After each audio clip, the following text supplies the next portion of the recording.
Vamos ler, Evangelho de Lucas capítulo 14, versículos do 25 ao 33, diz assim: Grandes multidões acompanhavam Jesus, e ele, voltando-se, lhes disse: Se alguém vem a mim, e não me ama mais do que ama o seu pai, a sua mãe, e a sua mulher, os seus filhos, seus irmãos e as suas irmãs, e até a sua própria vida, não pode ser meu discípulo.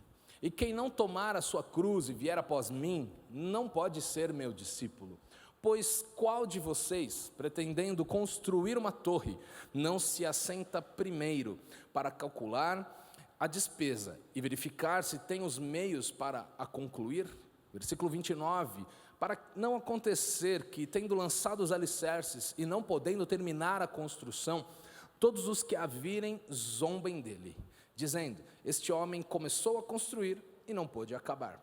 Ou, qual é o rei que, indo para combater outro rei, não se assenta primeiro para calcular se com 10.000 homens poderá enfrentar o que vem contra ele com 20.000? Versículo 32, caso contrário, estando o outro rei ainda longe, envia-lhe uma embaixada pedindo condições de paz. Assim, pois, qualquer um de vocês que não renuncia a tudo quanto tem, não pode ser meu discípulo. Amém? Deus, nesta manhã, lemos a Tua Palavra e pedimos que o Senhor fale conosco, abrimos os nossos corações, que o Senhor abra os olhos do nosso entendimento, que o Teu Espírito Santo ministre as verdades que o Senhor quer compartilhar conosco, ao nosso coração, que o Senhor use a minha vida, apesar de mim, apesar da minha humanidade, Pai, que o Senhor use-me, Pai, como uma boca do Senhor, para que a Tua Palavra produza frutos em nós, produza com encorajamento, produza aquilo, o propósito para o qual o Senhor quer que ouçamos a Tua Palavra neste dia. Nós abrimos os nossos corações, clamamos pela Tua presença. É um privilégio lermos e estudarmos a Tua Palavra. Nós Te agradecemos em nome de Jesus. Amém. Amém? Está acordado? Legal. Aqui Jesus, tem uma grande multidão ouvindo Jesus. Jesus está no seu ministério ensinando, e por muitas vezes Jesus ensina por meio de parábolas, por meio de analogias, por meio de histórias, não histórias com H, histórias com E, fictícias, para que possamos fazer um paralelo com a realidade da nossa vida e aplicar no nosso cotidiano e entendermos um grande ensinamento que Jesus quer ensinar. Jesus fez isso, até mesmo a palavra de Deus diz que Jesus ensinou por parábolas para que aqueles que ouçam não entendam, mas que aqueles que quisessem entender, prestassem de verdade atenção, para que eles mergulhassem no que Jesus estava falando, para que eles realmente entendessem, se empenhassem em aplicar aquilo na sua vida. Jesus falava para os interessados, e Jesus ele faz questão de usar um exemplo, como eu posso dar um exemplo da minha vida, como você pode ouvir um pregador, um palestrante falar e aplicar. Quando você ouve um exemplo, fica mais claro, não é? Quando você ouve um exemplo, fica mais próximo de nós, mais na nossa realidade. É mais fácil de nós entendermos o princípio e aplicarmos nas nossas vidas. Então Jesus também está falando aqui sobre um assunto muito importante. Ele está falando aqui sobre sermos discípulos dele, sobre sermos cristãos, verdadeiros cristãos, sobre termos uma vida de alguém que segue a Cristo, que segue os princípios de Deus. E ele usa aqui uma parábola, uma metáfora, uma história. Ele fala sobre um construtor e ele fala sobre um rei que planeja para sair à guerra, um construtor que planeja construir uma torre. E para que entendamos o que de fato ele quer ensinar. Agora, veja que na palavra de Deus, toda vez que um termo se repete, toda vez que há inúmeras vezes uma determinada expressão, aquilo é muito importante. Deus faz questão de que aquilo fique gravado no nosso coração, porque aquilo é muito importante. A palavra de Deus diz que toda a Escritura, tudo que foi escrito para o nosso ensino, foi escrito. Então, quando você vê, por exemplo, não temas, a Bíblia toda diz sobre isso: não temas, não temas, não tenha medo, não fique receoso, tenha coragem, tenha fé. Por quê? Porque Deus quer gerar em nós um povo, filhos e filhas que não tem medo, que não guiam a sua vida pelo medo, mas que guiam pela fé. É um ensino importantíssimo. Se eu não me engano, na Bíblia você vai encontrar mais de 365 vezes, talvez 366, talvez mais do que isso, vezes onde aparece esse termo, não temas. E certa vez alguém disse que é para você usar todos os dias do ano, por isso que tem mais do que 365 vezes, até para os anos bissextos. Porque é importante, porque então Deus faz questão de falar e refalar, e afirmar e reafirmar. Agora, aqui nesse texto aparece 2 vezes um termo que também acontece isso. Jesus fala sobre a primazia, Jesus fala sobre as primeiras coisas, Jesus fala sobre o que deve vir primeiro. E o tema desta manhã é isso: o mais importante primeiro. Diga primeiro. E Jesus fala em outras partes, outros ensinos sobre isso. Por exemplo, Jesus fala: quando você vier apresentar a tua oferta ao Senhor, e ali você se lembrar de que o seu irmão tem alguma coisa contra você, então você deve fazer algo primeiro. Diga primeiro. Primeiro, você primeiro deve ir lá se reconciliar com o seu irmão. Então você vem e apresenta a tua oferta ao Senhor. Outro momento Jesus falou o seguinte: se você quiser entrar na casa do valente para roubar o valente, para saquear o valente, você deve primeiro, diga primeiro, amarrar o valente, para então poder entrar na casa do valente. Isso fala sobre guerra espiritual, isso fala sobre prudência, isso fala sobre planejamento.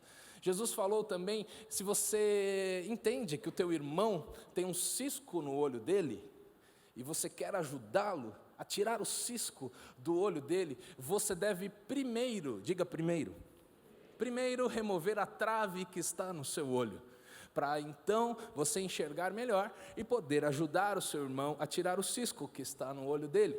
Isso fala sobre olharmos as nossas vidas, isso fala sobre primeiro blindarmos a nossa história, primeiro praticarmos a palavra e sermos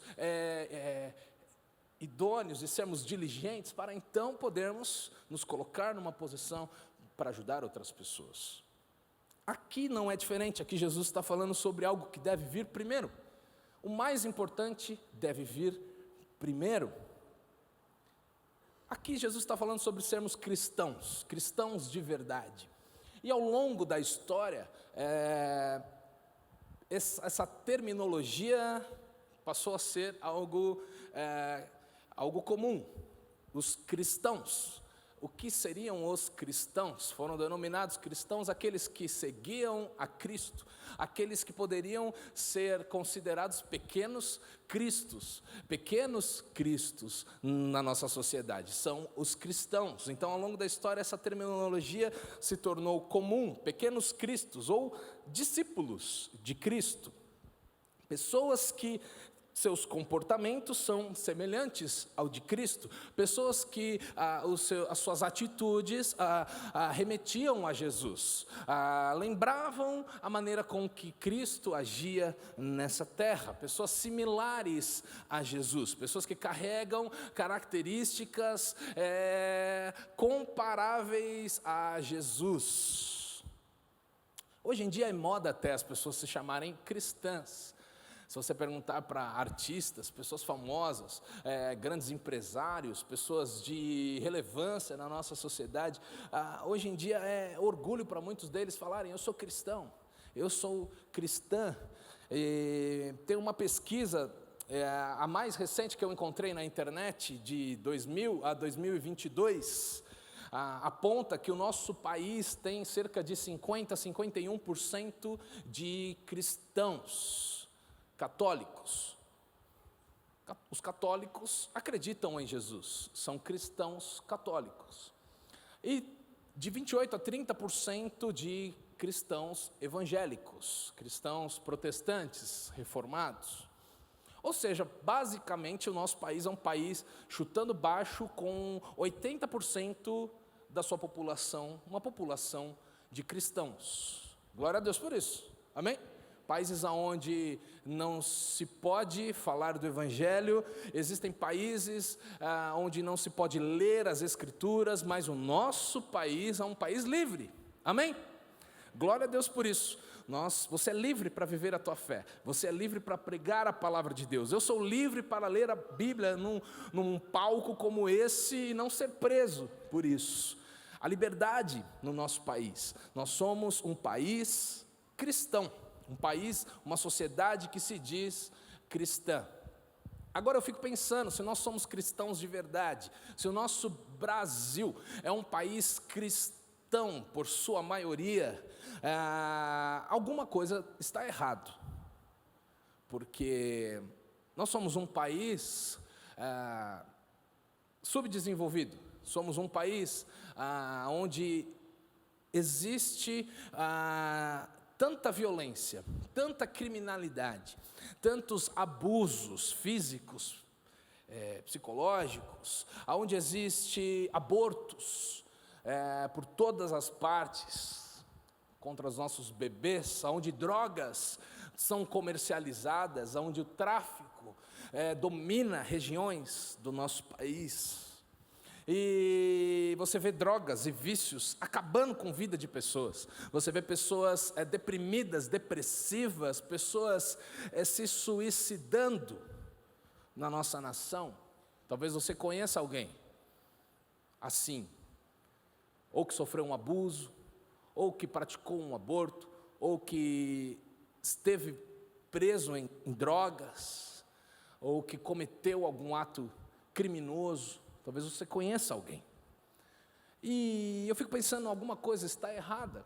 Porque se o nosso país é por sua maioria cristão, que se diz alguém que segue a Cristo, alguém que pratica a palavra de Deus, alguém que realmente tem como prioridade da sua vida ser semelhante a Jesus, alguma coisa não está certa. Ou alguém que se diz cristão não está sendo de fato, ou este evangelho que as pessoas acham que carregam e que vivem, não produz nada nelas, é apenas de nome. Né? Por muito tempo a gente ouvia as pessoas falando, eu sou católico não praticante. Então você não é católico, né? Você é católico aquele que pratica o catolicismo, né? Mas muitas vezes nos dias de hoje nós vemos evangélicos não praticantes, nós vemos pessoas que muitas vezes gostam da igreja, gostam dos valores, dos princípios da palavra de Deus, mas que muitas vezes na hora que precisa praticar na sua própria vida, deixa a desejar, né? Não para mim, mas diante dos princípios da palavra de Deus. Quantas vezes nós somos essas pessoas que erram o alvo, que pecam, que não se preocupam totalmente com aquilo que Deus diz. Mas voltando aqui, Jesus nos ensina algo muito importante, que o mais importante vem em primeiro lugar. Guarde isso na tua vida. Aquilo que é mais importante na tua vida vem em primeiro lugar.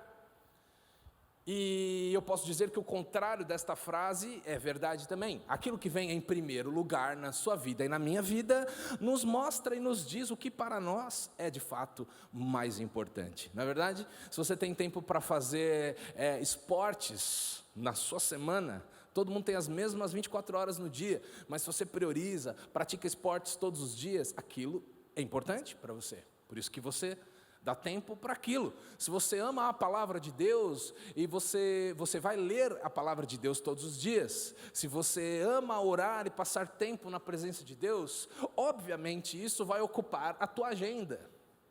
A tua agenda. Então a nossa agenda diz muito para nós sobre aquilo que de fato consideramos ser o mais importante para nós. Se você ama comer provavelmente a sua agenda na sua semana, você vai dar ênfase a isso. Você vai conhecer restaurantes, você vai se preocupar em diversidade gastronômica na sua semana.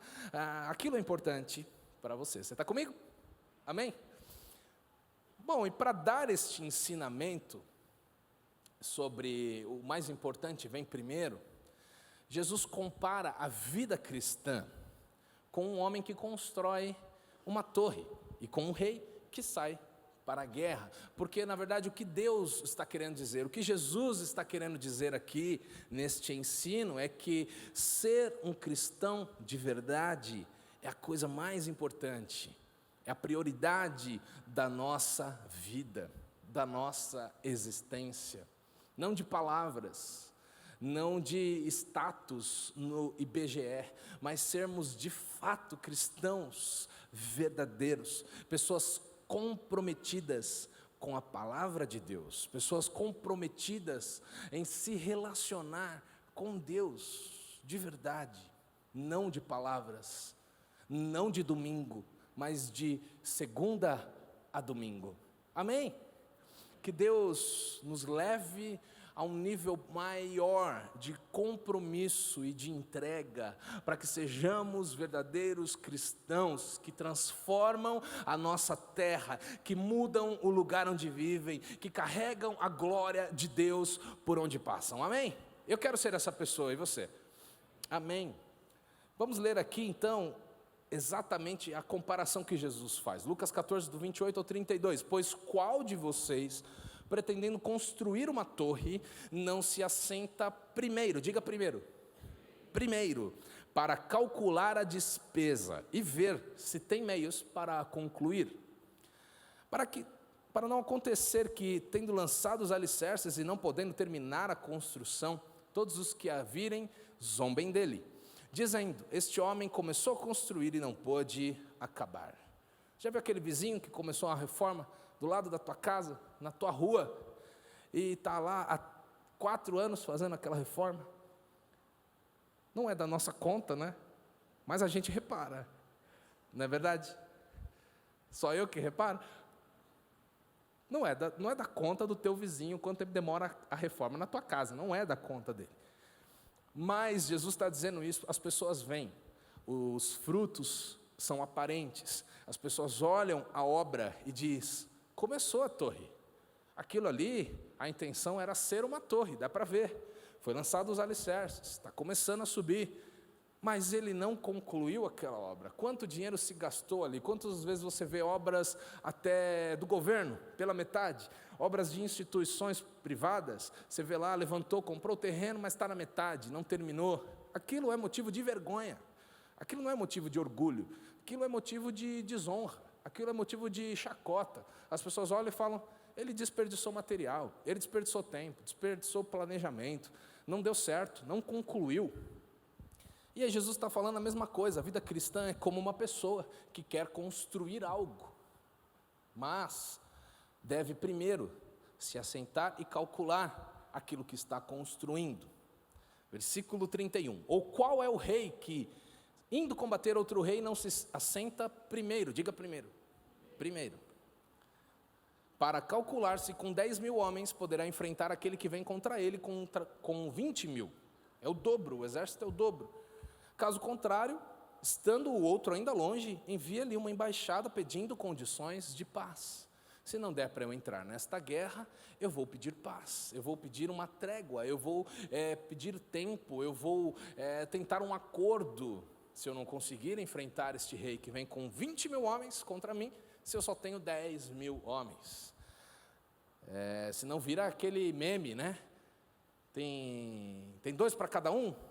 Tem 3 para cada um? É um pouco mais, né? Tem 4 para cada um? É um pouco mais. Aí outro vira: você tem que parar de meter a gente nessas confusões. Porque não vai dar, certo? Não vai dar ruim, não vai dar certo. E Jesus está falando sobre isso.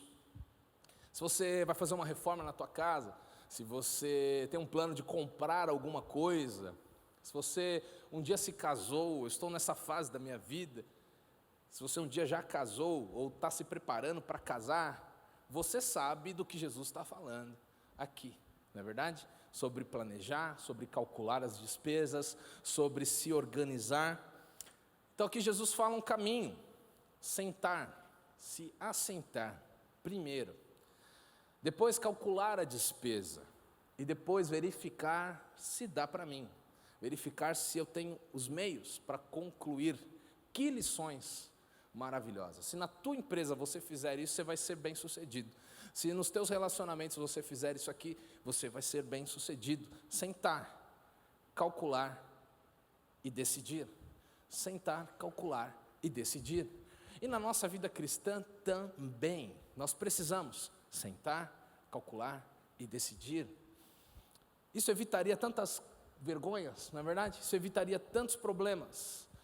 Tem pessoas que saem fazendo tudo, saem tomando as decisões, sem se assentar, sem calcular, sem ver se cabe no orçamento, sem ver se dá para fazer, sem saber se aquilo é a sua realidade, né? Vamos lá, vamos indo, vamos tomando decisões, deixa a vida levar, e muitas vezes quebramos a cara, e muitas vezes passamos vergonha.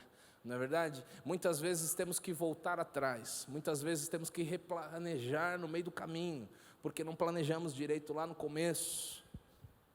Você pode virar para mim e falar: pastor, mas ele era tão lindo, ela era tão linda, então você tomou a sua decisão apenas pela beleza. Muitas vezes somos tentados, né? Pastor, mas aquela promessa de retorno daquele negócio era tão atrativa.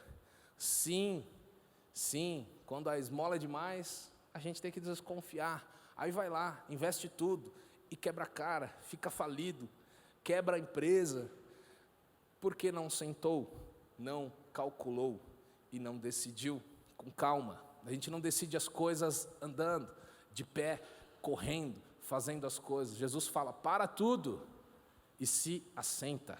Pare tudo e fica tranquilo.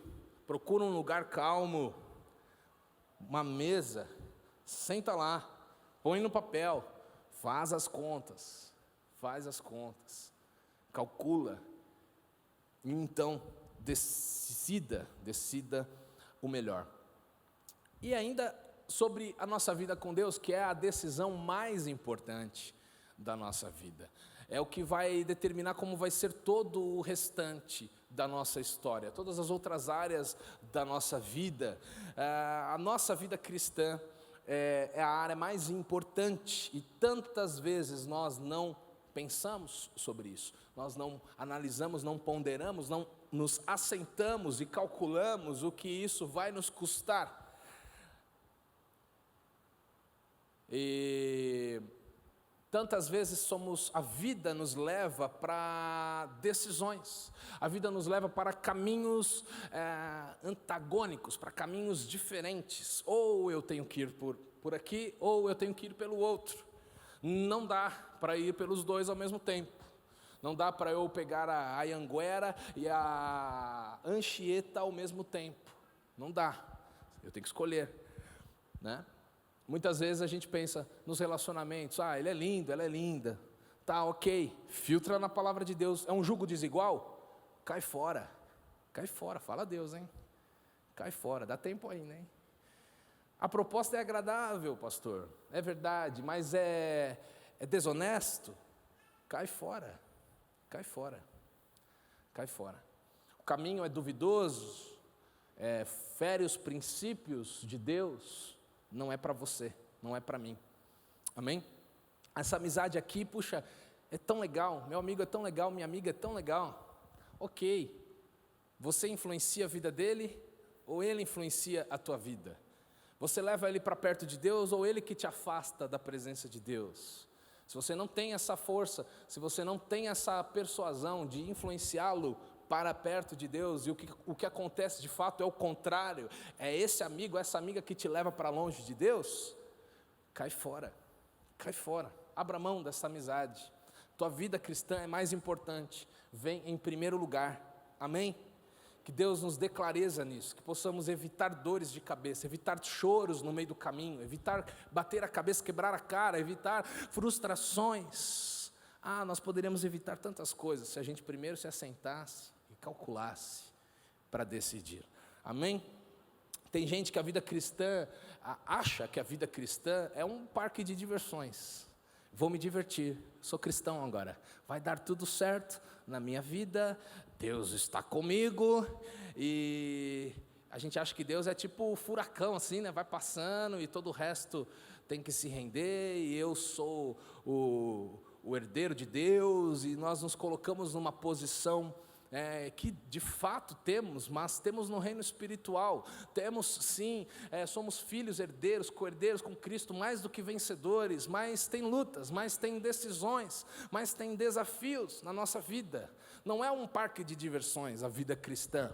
Jesus falou: no mundo vocês vão ter aflições, mas a história não termina no lado ruim. Jesus fala: tem de bom ânimo, porque eu venci o mundo, eu passei por estas aflições, eu dei o exemplo, eu vim primeiro que vocês, e sofri tudo isso aí, e venci, então vocês também vão vencer. Mas não está dizendo que não vai ter desafios, não está dizendo que não vão ter dias difíceis, não está dizendo que vão ter dias que a gente vai ter que abrir mão de algumas coisas. Agora, pessoas que pensam assim que a vida cristã é fácil, que a vida cristã é tranquila, geralmente na primeira dificuldade sai da igreja, na primeira tribulação abandona a fé, sai falando mal de Deus, sai falando mal da igreja, sai falando mal do pastor, dos irmãos.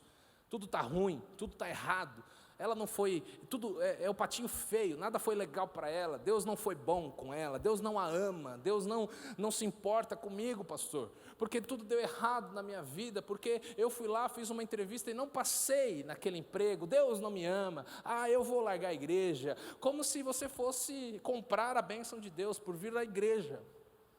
Vir à igreja não compra a bênção de Deus. Vir à igreja nos torna mais sensíveis para entendermos a vontade do Senhor, e se Ele autorizar, amém. Se Ele não autorizar, é porque tem algo melhor que Ele está preparando e que nós ainda não conhecemos, e precisamos confiar. Amém? Não sair reclamando, não pedir para sair, arregar, falar: não, isso é demais para mim, eu desisto. No primeiro não, nossa sociedade, nossa geração é uma geração de pessoas que não sabem ouvir não, não sabem ouvir um espera, né? Não sabem ouvir um na volta a gente compra, que nem a mãe falava, e nunca comprou. Mas isso nos forma, isso nos faz entender que tem tempo, que é um sacrifício, que custa caro, não é verdade? Hoje é o seguinte: se Deus não me der essa semana, Senhor, a gente acha que a gente pode enfiar o dedo na cara de Deus e dizer: Senhor, até sexta-feira, se não acontecer, eu largo tudo. Meu Deus, que evangelho é esse? Que vida cristã é essa? Nós existimos para servir a Deus, e não o contrário. Nós existimos para o louvor da glória de Deus, e não é Deus que existe para o louvor do Silas, para a glória do Silas. Não a nós, Senhor, mas ao Teu nome toda a glória. Não a minha vontade, mas a Tua vontade. Porque no final das contas só vou ser feliz de verdade, você também, se fizermos e vivermos a vontade de Deus. A verdade é que a gente é tão pequeno, a nossa visão é tão limitada, e nós não entendemos muitas vezes os planos de Deus, e fazemos birra, como aquele bebezinho, e choramos, e esperneamos. Deus me decepcionou. Pessoas ficam bravas com Deus. Eu esperava mais de Deus, mas não aconteceu do jeito que eu esperava. Pastor, eu clamei, eu jejuei, pastor, e não aconteceu. Eu já ouvi isso dezenas de vezes. Já aconteceu comigo. Parabéns, bem-vindo ao clube. Já aconteceu comigo. Já aconteceu com quem está sentado do teu lado. Não é só você. Muitas vezes oramos e aquela resposta não veio do jeito que a gente queria que viesse. Quantos já passaram por isso? Mas que sejamos uma igreja forte, que aceita pela fé e entende os planos de Deus, que muitas vezes são diferentes do nosso. Mas a palavra de Deus me garante que os caminhos de Deus são mais altos. Diga: mais altos. mais altos. Os pensamentos de Deus estão acima, diga acima, como o céu está acima da terra, como o Oriente distante do Ocidente. Os caminhos de Deus, a vontade de Deus é diferente da nossa, mas é melhor, com certeza melhor. Amém?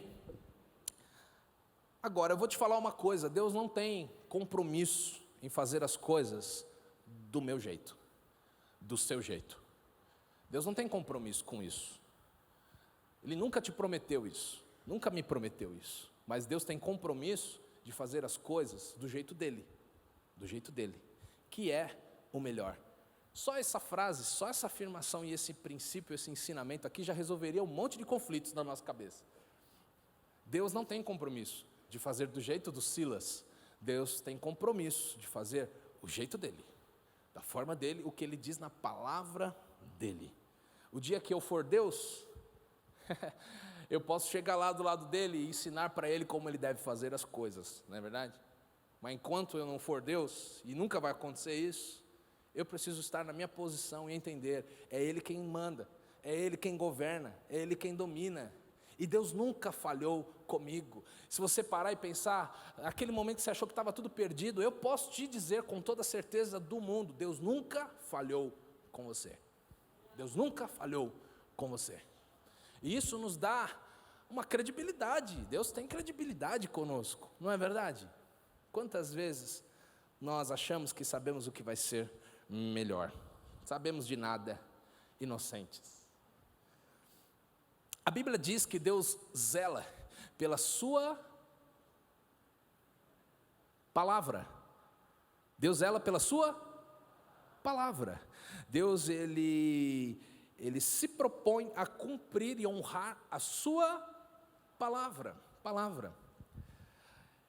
Quer ter a certeza do que Deus vai fazer? Vá para a palavra. Olhe para a palavra de Deus diz o que Deus vai fazer, porque Deus se compromete com a sua palavra. As pessoas acham que podem fazer nos dias de hoje o que quiserem, que Deus vai sempre abençoá-las. Não. Este evangelho é mentiroso. Se você ouviu alguém pregando alguma vez, alguém dizendo, palestrando e falando alguma vez, algum videozinho na internet, que você pode fazer o que você quiser, que Deus vai sempre te abençoar, é mentira, está errado, porque Deus honra a sua palavra. Se na palavra diz não faça, e eu vou lá e faço, Deus não tem nenhum compromisso em me abençoar, porque eu estou desobedecendo, eu estou saindo fora da cobertura de Deus. Deus tem compromisso com a sua palavra. Nós cantamos: Deus é fiel, Tu és fiel, Senhor. Tu és fiel, mas na verdade, Deus não é fiel a nós. Aprendi errado então. Deus é fiel à sua palavra. Deus é fiel ao que a palavra de Deus diz sobre nós. Isso sim, Deus é fiel à sua palavra. Dentro da sua palavra, o que a sua palavra diz sobre nós. Não fiel às nossas vontades, aos nossos prazeres. Deus é fiel à sua palavra. Tem gente esperando esse evangelho, onde Deus tem que fazer todas as suas vontades, onde Deus é um grande gênio da lâmpada, onde Deus é um iFood da vida, que você pede, Ele traz, e se não traz, a gente dá uma nota baixa para Deus, e a gente reclama no chat sobre Deus. Mas aí vem as frustrações, as vergonhas, realmente, porque nós não entendemos de fato aquilo que Deus honra, aquilo que é o mais importante. Sabe por quê? Porque a vida cristã não é sobre Deus realizar a nossa vontade. A vida cristã é sobre nós fazermos a vontade de Deus. Diga amém. Amém. Agora, comparando com o rei, é como o rei que precisa fazer o quê? Se assentar, primeiro, analisar o tamanho do inimigo que vem contra ele, e então calcular se eu posso ir com 10 mil, ou se eu preciso de 20, ou se eu não vou conseguir, vou ter que pedir paz. Jesus está falando o mesmo princípio Tem gente que caminha na vida cristã e não espera nenhuma oposição. Nenhuma.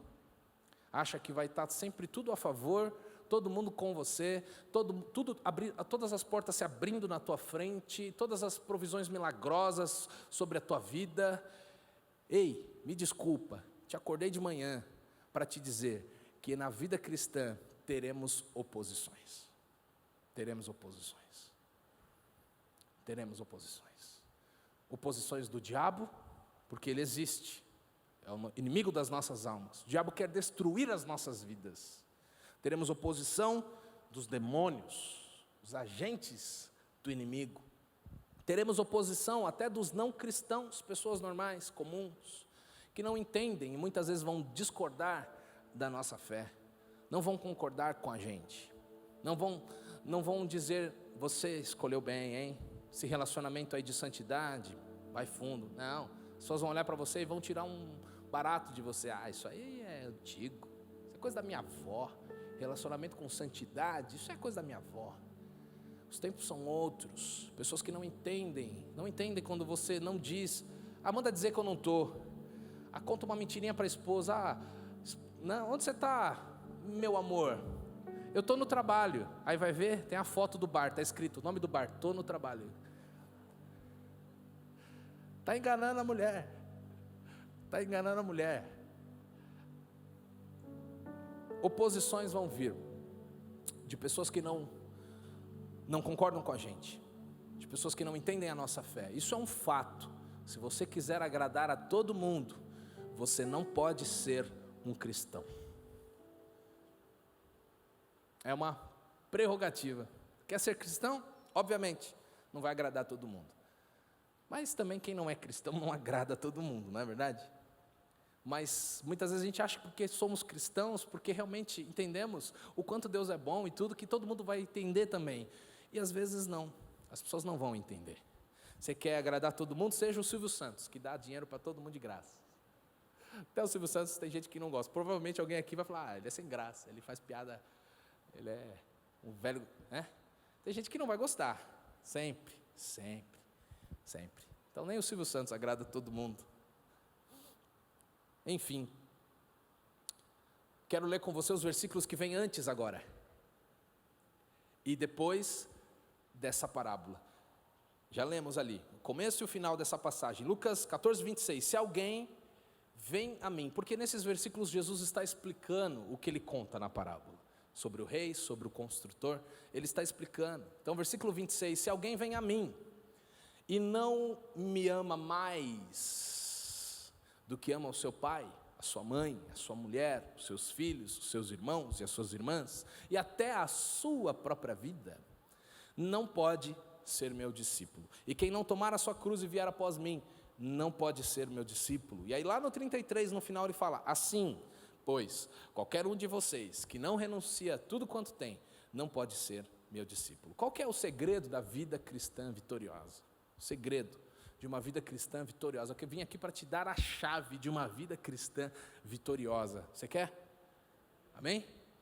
É simples. Deus tem que estar em primeiro lugar na tua vida, na minha vida. E é de verdade. Não é uma frase de efeito para postar no Instagram, Deus está em primeiro lugar. Mas é a prática de verdade de que Deus está em primeiro lugar nas nossas vidas. Ele é a pessoa mais importante, amém? Ele tem preferência, ele tem prioridade na nossa vida. Ele vem antes do pai, antes da mãe, antes dos filhos, dos irmãos, do marido, da esposa. Deus vem antes do trabalho, antes das conquistas. Deus vem antes. Ele vem antes até mesmo da nossa própria vida. Sua própria vontade, a minha própria vontade. E muitas vezes esta hora aperta, essa hora é dolorido. Ninguém quer abrir mão da sua própria vontade. Parece que a gente está deixando de ser quem somos, né? Parece que nesse mundo a gente tem o direito de sermos quem somos, as nossas convicções, as nossas opiniões. Parece que isso nos anula, não é verdade? Ninguém quer abrir mão da sua vontade. Essa é a verdade. Ninguém gosta. Ninguém gosta. Mas Deus vem antes. Deus vem antes. Porque na verdade nós achamos que sabemos quem nós somos. Mas não, na verdade nós somos, Deus que nos criou sabe quem nós somos, amém? A nossa verdadeira identidade, o nosso verdadeiro propósito, as nossas verdadeiras características não estão em nós, no que a gente acha, mas vem de Deus, porque Deus nos criou dessa forma. Quanto antes você descobrir quem você é em Deus, mais feliz você vai ser, amém? Alguns exemplos, eu vou te dar 2, bem rapidinho. Eliseu, profeta do Velho Testamento, ele foi o sucessor de Elias, e Eliseu, ele estava lá trabalhando, arando a terra, com o seu carro, com suas juntas de bois, ele estava lá trabalhando, e de repente o profeta Elias vem sobre ele e joga o manto. Isso significava algo muito importante, isso significava o seguinte: estou te chamando para ser meu discípulo, para caminhar comigo, estou te chamando para ser o meu assistente. Ele falou: você sabe o que eu fiz com você, não é, Eliseu?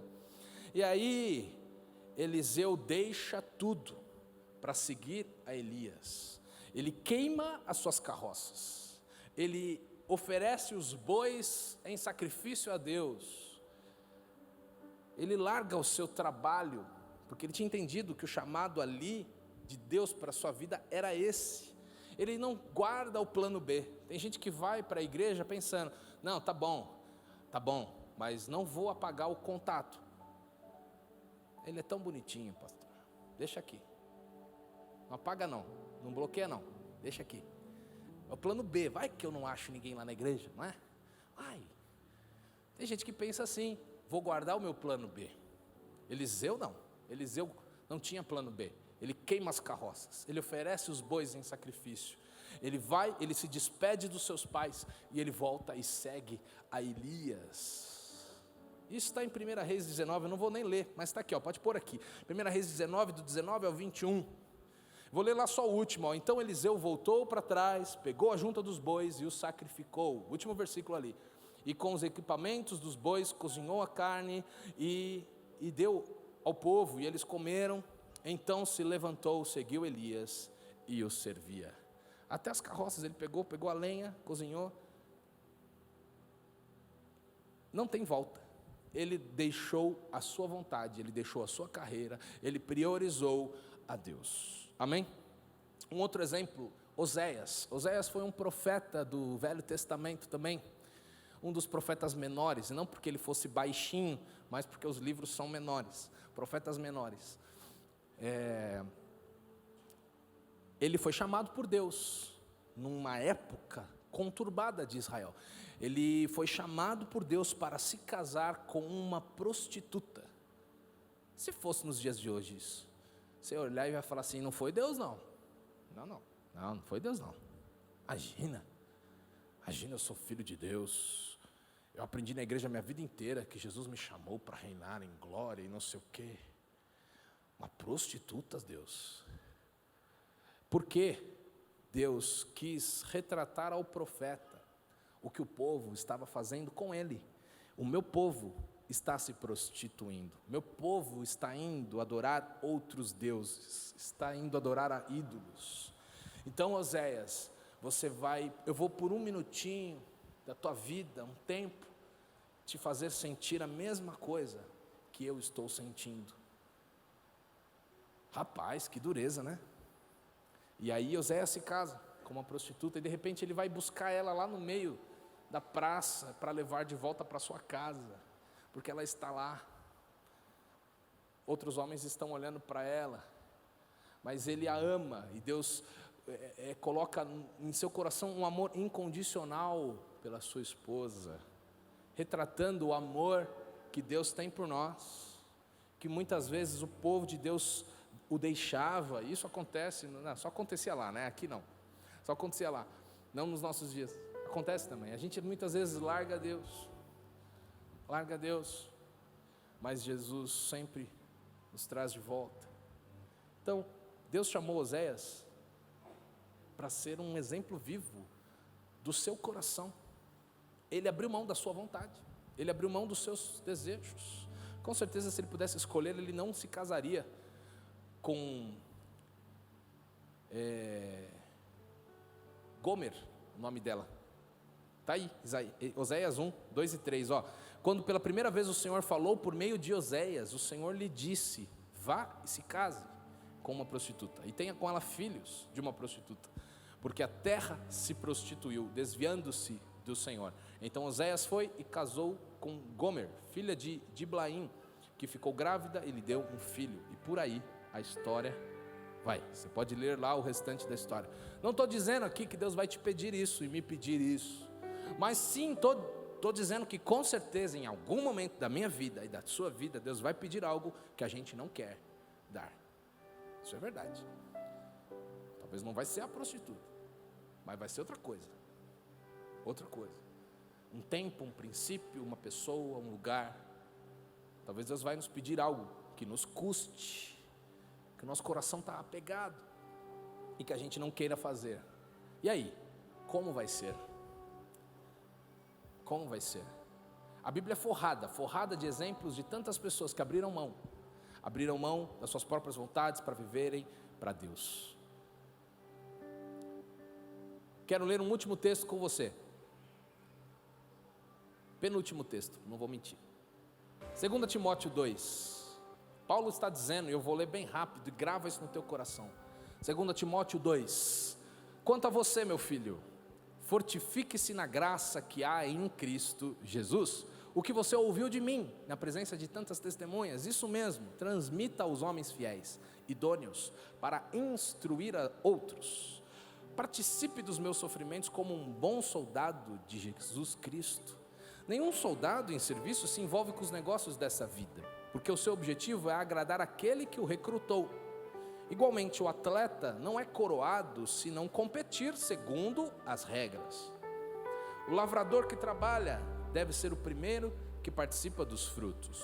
Pense bem no que eu estou acabando de dizer, porque o Senhor dará a você compreensão em todas as coisas. Lembre-se de Jesus Cristo, ressuscitado dentre os mortos, descendente de Davi, segundo o meu evangelho. É por ele que estou sofrendo até algemas, como um malfeitor, mas a palavra de Deus não está algemada. Paulo dizendo: por esta razão tudo suporto por causa dos eleitos, para que também eles obtenham a salvação que está em Cristo Jesus, com glória eterna. Fiel é esta palavra. Se já morremos com ele, também viveremos com ele. Se perseverarmos, também com ele reinaremos. Se o negarmos, ele por sua vez nos negará. Se somos infiéis, ele permanece fiel, pois de maneira nenhuma pode negar a si mesmo. E muitas vezes a gente acha que Deus permanece fiel é a nós. Não, Deus permanece fiel à sua palavra. Se eu desobedecer, eu vou colher maldição, porque Deus é fiel à sua palavra. Se eu obedecer, eu vou ser abençoado, porque Deus é fiel à sua palavra, não às minhas escolhas. Se eu escolher de acordo com a palavra, eu vou ser feliz, porque Deus é fiel.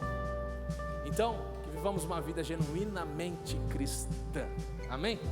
Que sejamos cristãos de verdade em todo o tempo. Isso vai exigir de nós entrega, vai exigir de nós muitas vezes abnegação, vai exigir de nós obediência, amém? Obediência.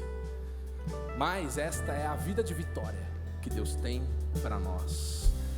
Vai ser essencial nós colocarmos a Deus em primeiro lugar nas nossas vidas. Você tem que ter bem claro isso diante de você. O que eu ganho por ser um cristão? E o que eu perco por ser um cristão? Porque algumas coisas a gente perde, mas coloca na balança, pensa lá. Eu vou te dizer que o que você ganha é infinitamente, incomparavelmente melhor do que aquilo que você deixa para trás. Não tem nada melhor do que ter a certeza de que Deus está comigo. Deus está com você. Quando você fecha essa parceria com Deus, nada pode te atrapalhar. Pode estar tudo apertado, confuso, pode ser que faltem algumas explicações para você deste momento da tua vida, pode ser que você não tenha ainda todas as respostas, mas saiba que tudo isso aí será administrável, e você vai ter sempre uma paz real no teu coração, quando você coloca Deus em primeiro lugar. Amém? Você pode se levantar. Eu quero te dizer um último versículo, agora sim, Romanos 8:31. Paulo fala: o que diremos então à vista dessas coisas? Se Deus é por nós, quem será contra nós? Aquele que nem o seu próprio filho poupou, mas por todos nós o entregou, será que não nos dará graciosamente com ele todas as coisas? E às vezes a gente lê esse texto. Esses dias eu estava ouvindo o pastor Edson pregando e dizendo: se Deus é por nós, as pessoas pensam que a resposta para essa pergunta é ninguém será contra nós. Não é verdade. Muitas pessoas são contra nós, o diabo é contra nós, mas o que Paulo está dizendo é o seguinte: se Deus está do nosso lado, se Deus é por nós, não importa quem seja contra nós. É esta a tradução deste versículo, porque pode levantar um inferno inteiro contra a tua vida. Se Deus está com você, está tudo bem. Se Deus está com você, tem vitória para a tua vida. Se Deus está com você, vai dar tudo certo. Então pode perder tudo, não perca a presença de Deus na tua vida. Amém? Você pode perder o que for, pode ter prejuízo financeiro, pode largar amizades, pode ter uma vida diferente do que você esperava, mas não perca a presença de Deus. Isso é o mais importante. Isso vem em primeiro lugar nas nossas vidas. Amém? Eu vim aqui nessa manhã para te lembrar disso. Aplauda